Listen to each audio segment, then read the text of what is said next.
কিছু কিছু জিনিস দূর থেকে দেখেই মন ভরাতে হয়, এগুলোর কাছে যেতে নেই। আর মনকে বোঝাতে হয়, না না, এগুলো দূর থেকেই দেখতে সুন্দর, কাছে গেলে কি জানি কেমন দেখতে লাগে।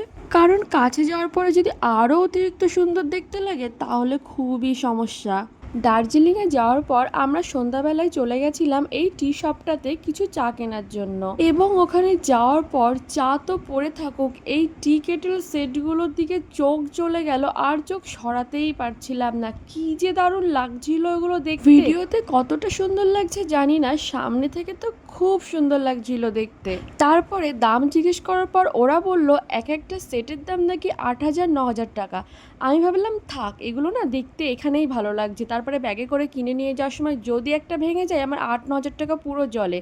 তারপরে ভাবলাম থাক, আমি যেটা করতে এসেছি আমি সেখানেই যাই, আমি চাটা নিতে এসেছি আমি সেখানেই যাই। তারপরে চলে গেলাম চা কেনার জন্য। ও মা, সেখানে গিয়ে দেখি আর এক জ্বালা, কত যে ফ্লেভারের চা তোমাদেরকে যদি এখানে বলতে শুরু করি আমার ভিডিওই শেষ হয়ে যাবে, কিন্তু নামগুলো বলা শেষ হবে না। কোনটা ছেড়েছে কোনটা নেবো বুঝতেই পারছি না। তারপর বললাম থাক, এত ভাবলে চলবে না, প্রয়োজনীয় কটা জিনিস নিয়ে যাই এখান থেকে।